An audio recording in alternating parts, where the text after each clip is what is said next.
मैं आधी रात में पेशाब करने के लिए उठा। अचानक एक सफेद सांप ने मुझे ठीक मेरे मेरे छोटे पक्षी पर काट लिया। दर्द इतना तेज था कि मैंने रसोई का चाकू पकड़ लिया। मैं उस हरामजादे को टुकड़े टुकड़े करने को तैयार था, लेकिन तभी वो सांप एक खूबसूरत युवती में बदल गया और उसने बोलना शुरू कर दिया। मैं एक खलनायक द्वारा घायल हुई थी जब मैं ड्रैगन असेंशन कर रही थी। मुझे ठीक कर दो। जब तुम बड़े हो जाओगे तो मैं तुम्हारी पत्नी बन जाऊंगी। वो इतनी नाजुक और लुभावनी लग रही थी। एक पल के आवेग में मैंने उसकी बात मान ली। उसकी बात मानकर मैंने उसे अपनी जेब में छुपा लिया और चुपके से घर ले आया। सुबह होते ही गांव का मुखिया और सैकड़ों आदमियों का एक झुंड मेरे घर की ओर दौड़ा चला आया। मुखिया ने दादाजी से पूछा कि क्या उन्होंने कोई सफेद सांप देखा है। उसने उसे विद्रोही ड्रैगन बताया जो हमें सबको मार डालेगा। दरवाजे के पीछे सुनते हुए मुझे लगा जैसे मेरी आत्मा शरीर छोड़ रही है। मैंने जिस सुंदरता को छुपाया था वही राक्षस थी जिसे वो मारना चाहते थे, लेकिन वो इतनी कमजोर और नाजुक लग रही थी। वो किसी ठंडे खूनी हथियारे जैसी नहीं लग रही थी जो पूरे गांव को मिटा सकती हो। जब मैं रसोई के चाकू से उसे मारने दौड़ा था तब भी उसने प्रतिरोध नहीं किया। जब दादाजी घर की तलाशी ले रहे थे तब भी वो सांस लेने की हिम्मत नहीं कर पाई। अगर वो सच में विद्रोही ड्रैगन होती तो क्या इतनी दयनीय होती। जब मैं सोच में खोया हुआ था वो जोर जोर से खांसने लगी। उसका शरीर डगमगाया और उसने मुंह से खून थूक दिया। वो खून लाल नहीं था, उसमें सुनहरा रंग था। ईंट के फर्श पर गिरते ही वो सिसकारी मारता हुआ छोटा सा छेद बना गया। मैं डर के मारे उछल पड़ा। तुम ठीक तो हो? वो मुझसे टेक लगाकर ऊपर देखने लगी। उसकी आंखों में भावनाओं का जटिल मिश्रण था। मेरे ड्रैगन असेंशन के चरम पर किसी ने मेरे ड्रैगन कोर को सोल सप्रेसिंग नेल से भेद दिया। अगर मैं अंतिम सांस के साथ भाग ना निकलती तो मेरी आत्मा वहीं चूर चूर हो जाती। Soul suppressing nail? किसने किया ये तुम्हारे साथ? मैंने तेजी से पूछा। उसने सिर हिलाया। उसकी एम्बर आंखों में क्रूरता की झलक दिखी। मुझे नहीं पता, वो मास्क पहने हुए था, लेकिन मुझे स्वालोंग गांव की महक आई और टाउन गार्डियन के खून की। टाउन गार्डियन, ये शब्द मुझे अच्छी तरह याद थे। बचपन में मैंने दादाजी की पुरानी संदूक में एक जंग लगी कांस से पट्टी देखी थी जिसमें ये शब्द खुदे हुए थे। जब मैंने दादाजी से पूछा तो वे भड़क गए और उन्होंने मुझे बुरी तरह पीटा। उन्होंने उसे संदूक के सबसे अंदर वाले हिस्से में बंद कर दिया और मुझे फिर कभी छूने नहीं दिया। क्या दादाजी ने ही उस पर हमला किया था? ये सोचकर मेरी रूह कांप गई। नहीं हो सकता। दादाजी मुझसे सबसे ज्यादा प्यार करते हैं। उन्होंने अपना पूरा जीवन गांव की मदद में लगाया है। वे किसी को क्यों चोट पहुंचाएंगे? मेरा दिल तेजी से धड़क रहा था। अचानक मुझे आंगन में दादाजी के कदमों की आहट आई। मेरा चेहरा डर से सफेद पड़ गया। मैंने उसे धक्का दिया और घबराकर बोला, ओ नहीं, दादाजी वापस आ गए, छिप जाओ जल्दी। वो धीरे से बोली, छिपने की जरूरत नहीं, उन्हें पहले से पता है कि मैं यहां हूं। तुम क्या कह रही हो? मैं रोने वाला था। अगर उन्होंने पहले पकड़ लिया होता तो मैं मर चुका होता। तभी दरवाजा खुला। दादाजी दरवाजे पर खड़े थे, हाथ में पाइप लिए, जो अभी भी सुबह की ओस से गीला था। उनका झुर्रीदार चेहरा काला पड़ रहा था। उनकी धुंधली आंखें कमरे में घूमकर मेरे पीछे खड़ी लड़की पर ठहर गईं। उन्होंने पाइप को इतनी जोर से पकड़ा हुआ था कि उनकी उंगलियां सफेद हो गईं और लकड़ी चरमराने लगी। मेरा दिल गले तक आ गया। मैंने दादाजी को कभी इतना भयानक नहीं देखा, जैसे वो मारने को तैयार हों।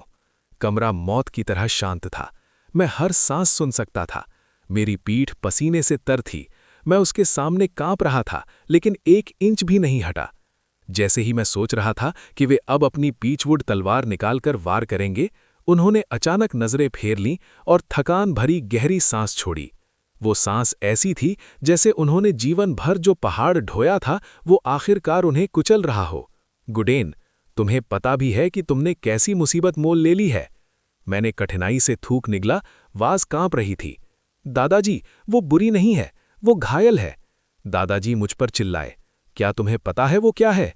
वो एक स्पिरिट स्नेक है जो ड्रैगन असेंशन कर रही है। क्या तुम्हें पता है स्वालोंग गांव क्या है? ये ड्रैगन लॉकिंग एरे का केंद्र है। कोई ड्रैगन यहां आसानी से नहीं घुस सकता। जैसे ही वो यहां आई, सील कमजोर होने लगी। अगर ये टूट गई तो मीलों तक सब कुछ उसके साथ दफन हो जाएगा।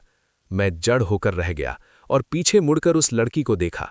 वो मेरे पीछे से निकलकर आगे आई और बिना किसी डर के दादाजी की आंखों में आंखें डालकर बोली, शिनशुई, 12वीं पीढ़ी के गार्डियन, लड़के से झूठ मत बोलो। तुम सबसे बेहतर जानते हो कि ये एरे क्या बंद करके रखा है। मैं इसे तोड़ने नहीं आई, मैं इसे और मजबूत करने आई हूं। लेकिन तुमने अपना पूरा जीवन इस जगह की रखवाली में बिताया और तुम्हें ये तक नहीं पता चला कि किसी ने इसमें छेड़छाड़ दादाजी की का है। चेहरा तुरंत बदल गया। उन्होंने उसकी ओर घूर कर देखा। तुमने क्या कहा? लड़की एक कदम आगे बढ़ी। उसकी आवाज बर्फ जैसी ठंडी थी। मैं ब्लैक ड्रैगन माउंटेन पर ड्रैगन शव के पास असेंशन कर रही थी, तभी किसी ने मेरे कोर को भेद दिया। उसके पास गार्जियन का खून था। चून परिवार ही अब एकमात्र बचा हुआ गार्जियन ब्लड लाइन है। तो बताओ, तुम्हारे अलावा और किसके पास वो खून है? दादाजी लड़खड़ा गए और उनका पाइप हाथ से छूटकर फर्श पर गिर गया। वे उसे घूरते रहे। उनके चेहरे पर भावनाओं का तूफान उमड़ रहा था। लंबी चुप्पी के बाद आखिरकार वे बुदबुदाए, असंभव। टाउन गार्जियन ब्लड लाइन हर पीढ़ी में सिर्फ एक पुरुष वारिस को दी जाती है। मेरे पिता के सिर्फ मैं था, मेरे सिर्फ गुडेन के पिता थे, और गुडेन के पिता के सिर्फ गुडेन। हम तीनों के अलावा चून ब्लड लाइन किसी और में नहीं है। तो गुडेन के पिता का क्या? लड़की ने अचानक पूछा। जैसे ही उसने ये सवाल किया, दादाजी का चेहरा फिर से बदल गया, मानो उसने कोई बहुत संवेदनशील जगह छू दी हो। उन्होंने मेज पर जोर से हाथ पटका। उस नालायक का नाम मत ले। मेरा दिल बैठ गया। मेरे पिता, मेरी यादों में वो बस एक धुंधली छाया थे। जब मैं 5 साल का था, वे मेरी माँ के साथ गांव छोड़कर काम की तलाश में चले गए थे। शुरू में पैसे भेजते थे और हर साल फोन करते थे, लेकिन धीरे धीरे वो कम होता गया। फिर 3 साल पहले वे पूरी तरह गायब हो गए। मैंने दादाजी से कई बार पूछा था कि वे कहाँ गए, लेकिन हर बार वे गुस्सा हो जाते थे। क्या उनके साथ कुछ हुआ था? मैंने दादाजी को सावधानी से देखा और पूछा, दादाजी, मेरे पिता कहाँ हैं? दादाजी ने मुझे घूरा। उनके होंठ कांप रहे थे। लंबी चुप्पी के बाद उन्होंने भारी सांस छोड़ी और हाथ हिलाया। मत पूछो, वो मर चुका है। मैं जड़ हो गया, दिमाग पूरी तरह खाली। भले ही मुझे उनकी याद बहुत कम थी, लेकिन मैं हमेशा सोचता था कि वे दूर कहीं काम कर रहे हैं और एक दिन लौट आएंगे। लेकिन अब दादाजी कह रहे थे कि वे मर चुके हैं। कैसे? मैंने कांपती आवाज में पूछा। 3 साल पहले वो ब्लैक ड्रैगन माउंटेन में चुपके से घुस गया था। ड्रैगन लॉकिंग एरे में छेड़छाड़ करने की कोशिश की और बैकलैश में मारा गया। दादाजी की आवाज शांत थी, लेकिन उनके हाथ कांप रहे थे। मैंने तुम्हें 1000 बार कहा था कि उस पहाड़ से दूर रहो। तुम्हारे पिता ने नहीं सुना और उन्हें अपनी जान गंवानी पड़ी। मैं स्तब्ध रह गया। मेरे पिता पहाड़ में घुसे, एरे के साथ छेड़छाड़ की और मर गए। क्या उस लड़की पर हमला करने वाला मेरा पिता ही था? लेकिन दादाजी कह रहे हैं कि वे मर चुके हैं, जब तक कि वे मरे ना हों। ये सोचकर मेरे रोंगटे खड़े हो गए। अचानक बाहर भयंकर चीख पुकार और पशुओं की घबराई हुई आवाजें आने लगीं। किसी ने हमारे द्वार पर जोर जोर से पीटते हुए चिल्लाया, बूढ़े सुन, बहुत भयानक बात हो गई है। दादाजी और लड़की दोनों के चेहरे सफेद पड़ गए। दादाजी ने पाइप उठाया और फुसफुसाकर बोले, गुडेन, उसे छुपा ले। जो भी हो बाहर मत आना, समझ आया? मैंने जोर जोर से सिर हिलाया और लड़की को बिस्तर के नीचे खींच लिया। वहां कबाड़ भरा था, लेकिन हम दोनों के लिए जगह हो गई। जैसे ही हम अंदर गए, दादाजी बाहर निकले और दरवाज़ा बंद कर दिया। उन्होंने बाहर से ताला भी लगा दिया। हम तंग जगह में एक दूसरे से सटे हुए थे। उसका ठंडा शरीर मेरी पतली शर्ट के ऊपर से मेरे शरीर से लगा हुआ था। मुझे ताज़े पहाड़ी झरने की खुशबू आ रही थी, जिसमें खून की हल्की गंध मिली हुई थी। मेरा दिल तेजी से धड़क रहा था। मैंने कान बिस्तर के फ्रेम से सटाकर बाहर की हलचल सुननी शुरू की। क्या बात है? इतनी घबराहट क्यों है? दादाजी ने पूछा। बूढ़े सुन, बूढ़े वांग के घर, एक आदमी रोते हुए बोला। उसकी आवाज कांप रही थी। उसके पूरे आंगन के सारे मुर्गे मर गए हैं। खून सूख गया है। हर गर्दन में 2 छोटे छोटे छेद हैं, ठीक सांप के कांटे जैसे। मेरा दिल एक पल के लिए रुक गया। मैंने सहज रूप से लड़की की ओर देखा। उसकी भौएं सिकुड़ गईं, एम्बर आंखों में गंभीरता छा गई। उसने सिर हिलाया और होठों से कहा, मैंने नहीं किया। बाहर की आवाजें जारी रहीं। गांव वाले घबराकर एक साथ चिल्ला रहे थे। सिर्फ वांग के ही नहीं, ली के घर की गाय भी मर गई है। पेट में छेद और खून सूख गया है। कुएं का पानी भी सुबह निकाला तो सड़ा और गंदा था, सड़न मार रहा है। वो विद्रोही ड्रैगन ही है। मुखिया सही कह रहा था। वो जानवर हमें सबको मारने आया है। भीड़ में उथल पुथल मच गई। सब सफेद सांप को मारने की बात करने लगे। मेरा गला सूख गया, हथेलियां पसीने से तर हो गईं। जगह इतनी छोटी थी कि हम लगभग एक दूसरे में घुल गए थे। मैंने उसे अपना शरीर तनते हुए महसूस किया। उसकी सांसें उथली हो गईं।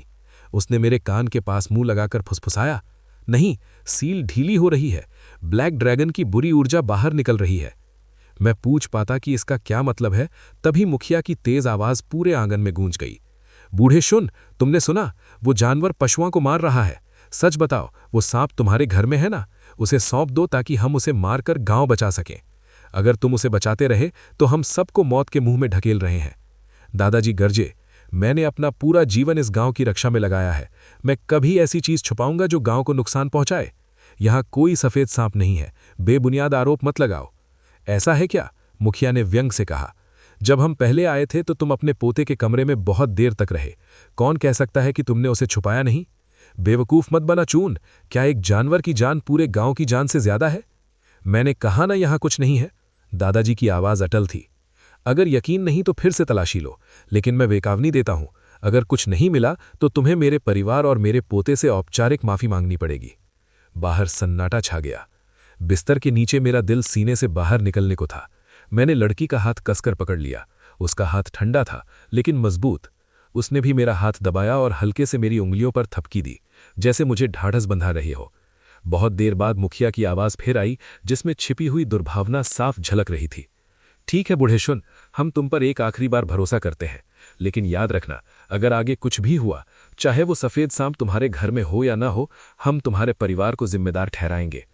तुम गार्जियन हो, अगर तुम बुरी शक्तियों को नहीं रोक सके तो अपनी जान से भुगतोगे।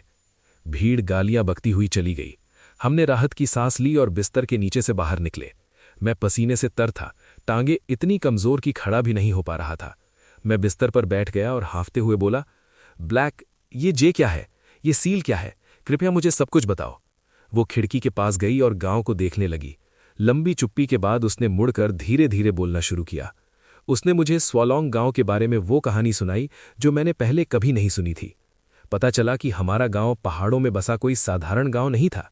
ये 1000 साल पहले एक शक्तिशाली गुरु द्वारा बनाए गए ड्रैगन लॉकिंग एरे का केंद्र यानी आई था। इस एरे में एक 3000 साल पुराना ब्लैक ड्रैगन यानी काला गोआ कैद है, एक क्रूर महाराक्षस जिसने कभी बाढ़ लेकर हजारों लोगों को मार डाला था। एक महान संत वहां से गुजर रहे थे। उन्होंने लोगों को दुख में देखा नहीं सहा और ड्रैगन लॉकिंग एरे बना दिया। उन्होंने उस काले राक्षस को ब्लैक ड्रैगन माउंटेन के नीचे ड्रैगन पूल में सील कर दिया। उन्होंने टाउन गार्जियंस की एक पूरी पीढ़ी छोड़ी, जिनका काम सील की रक्षा करना और राक्षस के भाग निकलने से रोकना था। उसका नाम बुशी था। वो विद्रोही ड्रैगन नहीं थी, वो खुद एरे की स्पिरिट वेन थी। एरे को प्रभावी रहने के लिए स्पिरिट वेन की शक्ति की जरूरत पड़ती थी। हर 100 साल में उसे असेंशन करके एरे को मजबूत करना पड़ता था। हर असेंशन से सील में नई जान आ जाती थी। इस साल 100 साल का चक्र पूरा हो रहा था। वो ड्रैगन पूल में असेंशन कर रही थी कि अचानक कोई घुस आया। उसने ब्लैक ड्रैगन के खून में डुबोया हुआ सोल सप्रेसिंग नेल उसके ड्रैगन कोर में घोंप दिया और प्रक्रिया को तोड़ दिया। वो आखिरी ताकत से पूल से भागी, जंगल में लड़खड़ाती हुई गांव तक पहुंची और तभी उसकी मुलाकात मुझसे हुई। नेल का जहर उसे जिंदा खा रहा था। उसकी 90% शक्ति जा चुकी थी। बुशी ने मेरी एम्बर आंखों से मुझे देखा। सिर्फ गार्जियन का खून ही मैंने उस तुम्हें जहर को नुकसान शुद्ध कर पहुंचाने सकता के लिए है। नहीं काटा था। मैंने तो ब्लड पैक्ट बनाने के लिए काटा था, तुम्हारी वंशावली का इस्तेमाल करके अपनी आत्मा को इंटैक्ट रखने के लिए। ब्लड पैक्ट का मतलब क्या है? दादाजी ने कहा, अगर तुम मरोगी तो मैं मर जाऊंगा। हाँ, उसने सिर हिलाया, सच को छुपाए बिना। एक बार बंध जाने के बाद हमारी जिंदगियां एक हो जाती हैं। हम साथ जीते हैं और साथ मरते हैं। अगर मेरा कोर टूट गया तो तुम्हारी आत्मा भी गायब हो जाएगी। लेकिन अगर मैं असेंशन पूरा करके सील को मजबूत कर दूंगी तो मैं पैक्ट तोड़ सकती हूं और तुम्हें लंबी उम्र दे सकती हूं। मैं अपना वादा निभाऊंगी। जब तुम बड़े हो जाओगे मैं तुम्हारी पत्नी बन जाऊंगी। ये कहते हुए उसके गाल हल्के से लाल हो गए। मेरा दिल फिर से धक से रह गया। मेरा चेहरा जलने लगा और मैंने जल्दी से नजरें फेर लीं। उसकी आंखों में देखने की हिम्मत नहीं हुई। लेकिन तुम पर हमला किसने किया? मैंने पूछा। तुमने कहा कि उसके पास गार्जियन का खून था, लेकिन दादाजी कहते हैं कि सिर्फ वे और मैं ही हैं। मैंने नहीं किया और दादाजी भी नहीं करेंगे, तो फिर कौन? बुशी ने भौएं सिकोड़ी और सिर हिलाया। मुझे सिर्फ गार्जियन खून और जियाओं की बदबू आई थी। वो मास्क पहने था, लेकिन मैं जानती हूं कि वो इस गांव में ही है। वही पशुओं को मार रहा है और कुएं का पानी जहर कर रहा है। वो भीड़ को भड़का रहा है ताकि वे मुझे बाहर निकालने के लिए मजबूर हो जाएं। मेरी रीढ़ में ठंडक दौड़ गई। गद्दार हमारे बीच में ही छुपा हुआ था, शायद कोई ऐसा जिसे मैं जानता भी हूं। वो उसे फंसा रहा था, पूरा गांव उसके खिलाफ कर रहा था ताकि वे उसके लिए उसे मार डालें। लेकिन क्यों? उसका मकसद क्या था? अगर वो मर गई तो एरे काम करना बंद कर देगा, सील टूट जाएगी और ब्लैक जियाओ आजाद हो जाएगा। कोई उस राक्षस को आजाद क्यों करना चाहेगा? जब मैं ये सब समझने की कोशिश कर रहा था तभी दरवाजा खुला। दादाजी अंदर आए। वो एक सुबह में 10 साल बूढ़े लग रहे थे। उनके बाल और सफ़ेद हो गए थे। वे मेज़ पर बैठ गए और हाफते हुए बोले, तो बात सच है, किसी ने ऐरे में छेड़छाड़ की है, हमारे खून वाला कोई। बुशी ने सिर हिलाया। सोल सप्रेसिंग नेल पर निशान झूठ नहीं बोलता, उसमें गार्जियन का सिग्नेचर है। चूंछुई, तुमने अपना पूरा जीवन इस जगह की रखवाली में बिताया है। क्या तुम्हें सच में पता नहीं चला कि फाउंडेशन कॉम्प्रोमाइज्ड हो चुका है? दादाजी चौंक गए। मुझे 3 साल पहले पता चल गया था। मैंने ऊर्जा में बदलाव महसूस किया था। पहाड़ से निकलने वाली दुर्भावना बढ़ रही थी। मैंने 3 साल तक हर इंच तलाशा, लेकिन कुछ नहीं मिला। मैंने सोचा कि 100 साल पुरानी सील का स्वाभाविक कमज़ोर होना है। मैंने कभी कल्पना भी नहीं की थी कि कोई गद्दार होगा। और तुमने भी गांव में किसी और के पास हमारा खून होने का शक नहीं किया। दादाजी ने दृढ़ता से सिर हिलाया। असंभव, ब्लड लाइन एक ही धागा है, हम तीनों के अलावा और कोई नहीं। तो क्या तुमने कभी ये नहीं सोचा कि चुनिमो मरा नहीं होगा? उसकी आवाज़ नर्म थी, लेकिन शब्द बम की तरह फटे। दादाजी का चेहरा तुरंत गुस्से से लाल हो गया। उन्होंने मेज़ पर हाथ पटका और खड़े हो गए। उंगली तानकर कांपते हुए बोले, क्या बकवास कर रही हो? मैंने उसकी लाश अपनी आंखों से देखी थी। बैकलैश से उसकी हड्डियां चूर चूर हो गई थीं। वो जिंदा कैसे हो सकता है? बुशी ने उन्हें देखा। उसकी आंखें सच्चाई तलाश रही थीं। चूनछुई, तुमने अपना पूरा जीवन इस जगह की रखवाली में बिताया है। तुम सबसे बेहतर जानते हो कि जियाओ की ऊर्जा इल्यूजन्स पैदा कर सकती है और चेहरे नकल कर सकती है। क्या तुम्हें पूरा यकीन है कि उस वक्त जो आदमी तुमने देखा था वो सच में चुनिमो ही था? दादाजी का शरीर डगमगाया। उनके होंठ कांपने लगे। पहली बार उनकी दृढ़ता हिल गई। मैं वहां बैठा था। मेरा दिमाग उलझनों से भरा हुआ था। क्या मेरे पिता सच में जिंदा हैं? अगर हां तो वो कहाँ है? पहाड़ से जो लाश निकाली गई थी वो किसकी थी? क्या वही उसे धोखा देने वाला था? तभी बाहर से खून जमा देने वाली चीख उठी, पहले से भी तेज, घबराई हुई और आंसुओं से भरी। कोई मर गया! बूढ़े मानशन, जल्दी आओ, लान मर गया, बहुत भयानक हालत है। मेरा दिल सिकुड़ गया। लान गांव का कुंवारा लड़का था। थोड़ा आलसी था लेकिन अच्छा इंसान था। वो मुझे कैंडी दिया करता था। वो कैसे मर सकता है? दादाजी का चेहरा मौत की तरह सफ़ेद पड़ गया। वे उछलकर खड़े हो गए और दरवाजे की ओर भागे। मैं भी उनके पीछे जाने लगा, लेकिन बुशी ने मेरा हाथ मजबूती से पकड़ लिया। उसने सिर हिलाया। चेहरा गंभीर था। मत जाओ, सुरक्षित नहीं है।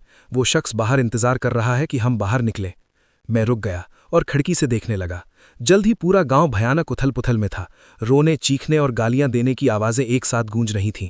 गांव वाले कस्बे के किनारे की ओर भाग रहे थे। उनके चेहरे खौफ से भरे हुए थे, मानो उन्होंने कोई सच्चा राक्षस देख लिया हो। लगभग 1 घंटे तक भयानक शांति रही। फिर दादाजी वापस आए। जब उन्होंने दरवाज़ा खोला तो मेरा सांस अटक गया। उनका चेहरे कागज़ की तरह सफ़ेद था। शरीर कांप रहा था और खून की महक आ रही थी। दादाजी, लान कैसे मरा? मैं उन्हें सहारा देने दौड़ा। उन्होंने मुझे देखा, ऐसी डरावनी नज़र से जो मैंने पहले कभी नहीं देखी थी। उसके शरीर पर काले स्केल्स निकल आए थे, ठीक वैसे ही जैसे 50 साल पहले जब सील ढीली हुई थी उन पीड़ितों पर निकले थे। 50 साल पहले? मैंने बुशी की ओर देखा। उसका चेहरा बेहद गंभीर हो गया था। वो आगे बढ़ी, आवाज़ तनाव से भरी थी। दादाजी ने सिर हिलाया, सूखी आवाज़ में। 50 साल पहले सील कमज़ोर हुई थी और ब्लैक जियाओ की बुरी ऊर्जा बाहर निकल आई थी। 2 हफ्ते में 17 लोग मारे गए थे। सबकी हालत ऐसी ही थी। आखिर में मेरे पिता गुडेन के परदादा ने अपनी खुद की खून ऐरे को चढ़ाकर सील मजबूत की और गांव बचाया। दादाजी ने बुशी को देखा। उनकी आंखों में हताशा की झलक थी। बुशी, बताओ, सील कितनी खराब हालत में है? क्या ब्लैक जियाओ बाहर आने वाला है? बुशी ने बहुत देर तक चुप रहकर आखिरकार कहा, जब नेल ने मेरे कोर को बेधा था तो मैंने सील में दरार महसूस की थी। अगर मैं 3 दिन के अंदर अपना असेंशन पूरा करके सील को मजबूत नहीं कर पाई तो ब्लैक जियाओ जरूर बाहर निकल आएगा। तब सिर्फ स्वलोंग गांव नहीं, मीलों तक का साला जीवन मिट जाएगा। सिर्फ 3 दिन बचे हैं। मैंने दादाजी को देखा, फिर बुशी को। मेरा सिर भारी हो रहा था। मैं सिर्फ 13 साल का लड़का था। कभी सोचा भी नहीं था कि एक दिन पूरे गांव की जान मेरे कंधों पर आ जाएगी। बहुत देर बाद दादाजी ने बुशी की ओर देखा। उनकी नज़रें दृढ़ हो गईं। ठीक है, मैं तुम्हारी मदद करूंगा। जो भी चाहिए मैं दूंगा। बस सील को मजबूत कर दो। गांव बचा लो, मेरे पोते को बचा लो। बुशी ने दादाजी को देखकर सिर हिलाया। मुझे 3 चीज़ें चाहिए। पहली, टाउन गार्जियन का खून, गुडेन का खून। मुझे नेल पर लगे ईविल को शुद्ध करने और अपना ड्रैगन कोर ठीक करने के लिए उसका खून चाहिए। दूसरी, चून परिवार का एंसेस्ट्रल गार्जियन टोकन। सिर्फ उसी टोकन से ड्रैगन पूल का ऐरे खुल सकता है ताकि मैं अंदर जाकर अपना रूपांतरण पूरा कर सकूं। तीसरी, मुझे गांव वालों और गद्दार को 3 दिन तक रोक कर रखना होगा। मुझे अपनी शक्ति वापस पाने और असेंशन करने के लिए 3 दिन चाहिए। दादाजी, मैं चीख पड़ा। वे मुड़े और आगे बढ़कर प्यार से मेरे सिर पर हाथ फेरा। उनके होठों पर मुस्कान आई, अनंत स्नेह भरी मुस्कान, लेकिन जिसमें एक अंतिमता थी जो मैं अभी समझ नहीं पाया था। गुडेन, तुम चून परिवार के वंशज हो, 13वीं पीढ़ी के टाउन गार्जियन। गार्जियन किसी धातु के टुकड़े या ठंडे ऐरे की नहीं, बल्कि लोगों, परिवारों और अपने घर की रक्षा करता है। मैंने ये बोझ तुम्हारे लिए ढोया है, अब तुम्हारी बारी है। मेरी नाक में चुभन हुई और आंखें भर आईं। मैंने दांत भींचे और सिर हिलाया। समझ गया दादाजी, मैं डरता नहीं हूं, मैं आपके साथ हूं। दादाजी मुस्कुराए, अंदर वाले कमरे में गए और उस लकड़ी के संदूक को खोला जिसे उन्होंने हमेशा मुझे छूने से मना किया था। सबसे नीचे से उन्होंने लाल कपड़े में लिपटा एक चीज और एक पीचवुड तलवार निकाली। अंदर एक बुआ मिरर और कई पीले तावीज भी थे। उन्होंने लाल कपड़ा खोलकर एक हथेली पलम्मा कान से पट्टे का निकाला। वो जंग लगा था और उस पर जटिल नक्काशी थी। बीच में टाउन गार्डियन ये शब्द वही खुदे थे। टोकन था। दादाजी ने उसे बुशी को सौंपते हुए गंभीरता से कहा, इसे ले लो, इसके साथ तुम ड्रैगन लॉकिंग एरे की शक्ति को नियंत्रित कर सकती हो। बुशी ने टोकन लिया। उसकी उंगलियां धातु पर बनी जटिल नकाशी पर घूम रही थीं। उसकी आंखों में जटिल भावनाओं की झलक आई। उसने दादाजी को सिर हिलाकर कहा, धन्यवाद। अचानक द्वार पर जोरदार ठकठक होने लगी, पहले से भी तेज और आक्रामक। बाहर भीड़ की गरज सुनाई दे रही थी। चोन शोई, दरवाजा खोल! मुखिया की आवाज बाहर से गरजी, जैसे प्रलय का शंख बज रहा हो। लान मर गया, वो तुम्हारा डैम सांप ही था, उसे सौंप दो, वरना हम इस घर को तुम और तुम्हारे पोते समेत जला देंगे। जला दो, जानवर को मारो, लान की बदला लो। हवा उनके सामूहिक गुस्से और आतंक से भरी हुई थी। मेरा चेहरा सफेद पड़ गया, मेरे हाथ कांप रहे थे। मैंने दादाजी की कमीज का कोना कसकर पकड़ रखा था। दादाजी ने मुझे अपनी पीठ के पीछे छिपाया। उनका चेहरा शांत था, लेकिन उन्होंने अपनी पीचवुड तलवार को कसकर पकड़ रखा था। उन्होंने बुशी से फुसफुसाकर कहा, गुडेन को पीछे वाले छेद से ले जाओ, ड्रैगन पूल की ओर भागो, मैं इन्हें रोके रखता हूं। याद रखना, तुम्हारे पास सील ठीक करने के लिए सिर्फ 3 दिन है। जाओ। दादाजी नहीं, मैं आपके साथ रहूंगा। आंसू तुरंत मेरी आंखों में भर आए। मेरी बात सुनो, दादाजी गरजे। उनकी आंखें लाल और फैली हुई थीं। तुम्हें जाना होगा, तुम हमारी वंशावली के आखिरी सदस्य हो, सिर्फ तुम ही उसकी मदद कर सकते हो। अगर तुम मर गए तो ये गांव सच में खत्म हो जाएगा। उन्होंने हाथ बढ़ाया, अपनी खुरदुरी अंगूठी से मेरे आंसू पोंछे, और अचानक उनकी आवाज नर्म हो गई। गुडेन, मैंने इस जीवन में कुछ खास नहीं किया, सिवाय इस गांव की रखवाली के। मैं तुम्हारे पिता को सही रास्ते पर नहीं रख पाया, तुम्हें भी नहीं खोना चाहता। ड्रैगन पूल जाओ, जब वापस आओगे तो मैं तुम्हें वो ब्राउन शुगर राइस केक बनाकर दूंगा जो तुम्हें बहुत पसंद है। मैं रोए बिना नहीं रह सका। बुशी आगे बढ़ी और मेरा हाथ पकड़ लिया। उसने दादाजी की आंखों में दृढ़ता से देखकर सिर हिलाया। शिनशुई, मैं वादा करती हूं, जब तक मेरी सांस है मैं उसे बचाऊंगी, सील ठीक हो जाएगी। दादाजी ने हल्की मुस्कान दी, फिर तलवार ऊंची करके द्वार की ओर बढ़ गए। ठक-ठक की आवाज अब कानों को फाड़ रही थी। लकड़ी का द्वार चरमरा रहा था, छीलन ओढ़ रही थी। बुशी मुझे आंगन के पीछे की ओर खींच ले गई, जहां दीवार के कोने में एक छोटा सा छेद था। मैंने सालों पहले हाइड एंड सीक खेलने के लिए खुद खोदा था। कभी सोचा भी नहीं था कि ये मौत के जाल से निकलने का एकमात्र रास्ता बन जाएगा। वो पहले छेद से निकली, फिर हाथ बढ़ाकर मुझे खींचा। मैंने घर की ओर एक आखिरी बार देखा। द्वार टूटने की आवाज आई, उसके बाद दादाजी की निर्भीक गर्जना और भीड़ की खूनी चीखें। मेरा दिल मानो चीरा जा रहा था। चलो, समय खत्म हो रहा है, बुशी ने फुसफुसाया और मुझे आगे खींचा। मैंने दांत भींचकर उसके साथ मक्कई के खेतों में घुस गया। हम ब्लैक ड्रैगन माउंटेन की काली परछाई की ओर भाग रहे थे। सूरज क्षितिज के नीचे डूब रहा था। पहाड़ों पर लंबी नुकीली परछाइयां पड़ रही थीं। पहाड़ एक झुके हुए राक्षस की तरह लग रहा था, जिसका मुंह खुला हुआ था और हमें निगलने को तैयार था। हम जंगल के गहरे हिस्से में घुस गए। बुशी अभी भी कमजोर थी, हर कदम पर उसका शरीर डगमगा रहा था, लेकिन उसने मेरा हाथ एक पल के लिए भी नहीं छोड़ा।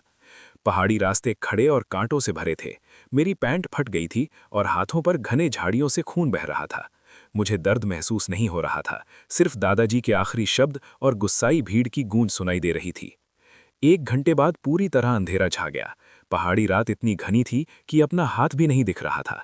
सिर्फ चांद की एक पतली किरण पत्तियों से छन कर आ रही थी, साथ में कीड़ों की लगातार आवाजें। हवा पत्तियों में सीटी बजा रही थी। बीच बीच में अज्ञात जानवरों की डरावनी चीखें आ रही थीं। मेरी रूह कांप रही थी। अचानक बुशी रुकी और पास की घाटी की ओर इशारा किया। ड्रैगन पूल उसी में है। मैंने देखा, घाटी एक काली खाई की तरह थी, अंधेरे में भूखे मुंह की तरह फैली हुई थी। हल्की पानी की कलकल और सड़न की बदबू आ रही थी जो पेट में मरोड़ डाल रही थी। अचानक बुशी का चेहरा बदल गया। उसने मुझे एक झटके में एक बड़े पेड़ के पीछे खींच लिया। उसने अपना हाथ मेरे मुंह पर रखा और पूरी तरह चुप रहने का इशारा किया। मैं जड़ हो गया और छाया से देखने लगा। आगे रास्ते पर मशालें जल रही थीं। कुछ लोग हमारी तरफ आ रहे थे। आगे मुखिया था, उसके पीछे 4 गुंडे कुल्हाड़ी और हंसिए लेकर चल रहे थे। उनके चेहरे दुर्भावना से भरे थे। मुखिया, क्या हम सच में अंदर जा रहे हैं? ये घाटी निषिद्ध है, यहां से लोग वापस नहीं आते। चुप रह, विशैली आवाज में मुखिया ने कहा। वो सांप लड़के को घाटी में ले गया होगा, हम यहीं उन्हें पकड़कर खत्म कर देंगे। जैसे ही वो सांप मर जाएगा और लॉर्ड ब्लैक जियाओ आजाद हो जाएगा, हमें वो दौलत मिलेगी जिसकी तुम कल्पना भी नहीं कर सकते।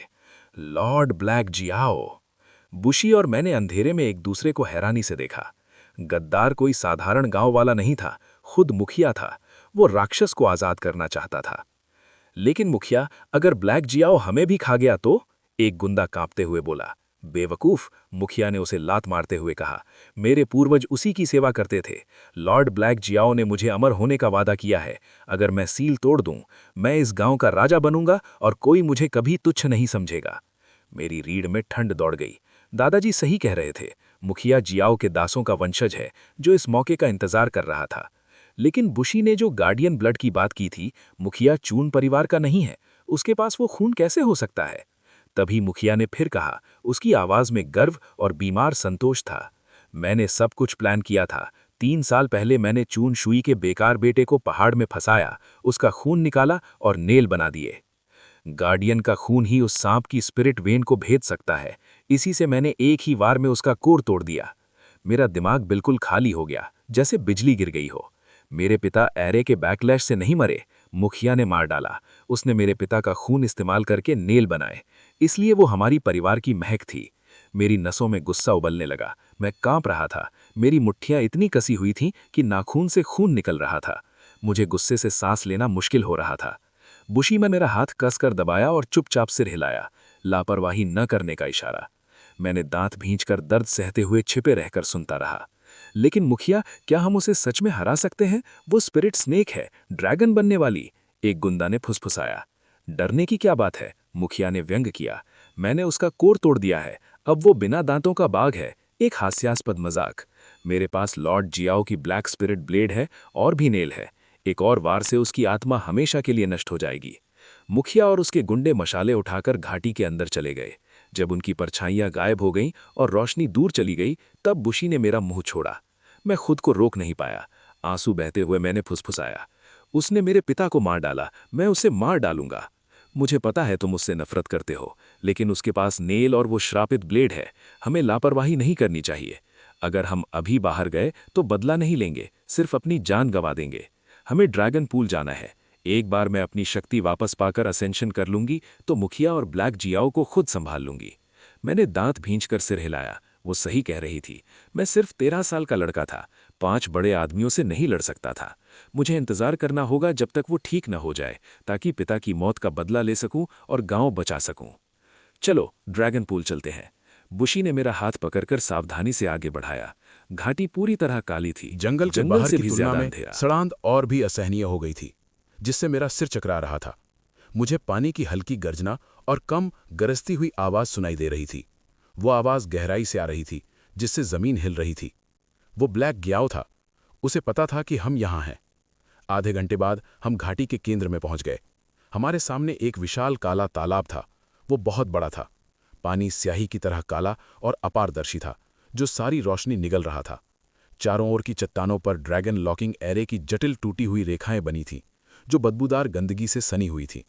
यही था ड्रैगन पूल। वो कम लयबद्ध गर्जना पानी की सतह के नीचे से आ रही थी। हर धमाके से मेरे कान फट रहे थे, मानो कोई अंधेरे गहरे से ऊपर आने की कोशिश कर रहा हो। मैंने चारों ओर नजर दौड़ाई। मुखिया या उसकी मशालों का कोई निशान नहीं था। वे छिपे हुए थे, हमारा इंतजार कर रहे थे। बुशी ने भी आसपास देखा। उसका चेहरा गंभीर और सतर्क था। मेरे पास रहो। जियाओ की दुर्भावना हर जगह फैली हुई है और एरे का बैकलैश घातक है। एक गलत कदम और तुम मर जाओगे। मैंने तेजी से सिर हिलाया और उसके साथ साया बनकर चिपक गया। वो मुझे तालाब के किनारे ले गई और गार्जन टोकन निकाला। जैसे ही उसने उसे ऊपर उठाया, चांदनी उस धातु पर पड़ी और वो सुनहरी रोशनी से जगमगा उठा। टोकन जलते ही आसपास की एरे की रेखाएं एक एक करके चमकने लगी। पूल के चारों ओर रोशनी का रास्ता बन गया। सुनहरी रोशनी नक्काशी में फैल गई और स्याही जैसे काले पानी में हल्की सफ़ेद चमक पैदा हो गई। अचानक पानी फट पड़ा। एक काला पानी का तीर सीधा बुशी की ओर चला आया। सावधान! मैं चीखा और उसे धक्का देकर हटा दिया। काला तीर उसके कंधे से बाल बाल बचकर गुजरा, पीछे की चट्टान से टकराकर भयानक आवाज के साथ उसमें बड़ा सा छेद कर दिया। चट्टान के टुकड़े चारों ओर बिखर गए। बुशी ने खुद को संभाला, चेहरा पीला पड़ गया। वो उथल पुथल वाले काले पानी को देख रही थी। पानी की गहराई से एक आकृति धीरे धीरे ऊपर आई, हाथ में अंधेरी भयानक तलवार लिए और मुड़े हुए मुस्कान के साथ। वो मुखिया था। उसके 4 गुंडे चट्टानों के पीछे से कूद कर निकले और हथियार लेकर हमें चारों ओर से घेर लिया। बुशी, फिर मिले हम, मुखिया पानी पर खड़े होकर घमंड से बोला। मुझे पता था तुम यहां आओगी, मैं बहुत समय से तुम्हारा इंतजार कर रहा था। बुशी ने मुझे पीछे ढकेल दिया। उसकी आंखें मुखिया पर जमी हुई थीं, उनमें घातक ठंडक थी। तुम ही वो हो जिसने 3 साल पहले चुन मो को मार डाला। तुमने ही मुझ पर हमला किया और मेरे एसेंशन को तोड़ा। सही कहा, वो मैं ही था, मुखिया हंसा। उसकी आवाज घमंड से भरी हुई थी। वो बूढ़ा मूर्ख चुन शुई अपना पूरा जीवन इस कूड़े के ढेर की रखवाली में बिताता रहा, मुझे तुच्छ समझता रहा। मैं उसका एरे नष्ट कर दूंगा, लॉर्ड जियाओ को आज़ाद कर दूंगा। पहले उसके बेटे को मारूंगा, फिर पोते को, और चुन वंश को हमेशा के लिए खत्म कर दूंगा। वो दर्द से तड़प तड़प कर मरेगा। तुम राक्षस! मैं चीख पड़ा, पूरा शरीर शुद्ध गुस्से से कांप रहा था। मेरे पिता ने तुम्हारा कुछ नहीं बिगाड़ा था, तुमने उन्हें क्यों मारा? कुछ नहीं बिगाड़ा, मुखिया ने थूकते हुए कहा। उसकी आंखों में पुरानी दुश्मनी थी। अगर तुम्हारे परिवार ना होता तो मेरा परिवार इस गड्ढे में कैद ना होता। मैं लॉर्ड जियाओ के साथ राजसी ठाठ में रहता। तुम्हारा परिवार मेरा दुश्मन है। उसे जो मिला वो उसके योग्य था। उसने अपनी अंधेरी तलवार ऊंची करके अपने आदमियों को गरज कर आदेश दिया, इन्हें मार डालो, लड़के को काटकर मछलियों को खिला दो, लड़की को पकड़ लो, मैं खुद उसके दिल में सोल सप्रेसिंग नेल ठोकूंगा। चारों गुंडे गुर्राए और हंसियां उठाकर हम पर टूट पड़े। बुशी ने मुझे पीछे ढकेला। एक मोटी सफेद धुंध तुरंत उसके चारों ओर फैल गई। वो एक विशाल सफेद सांप में बदल गया।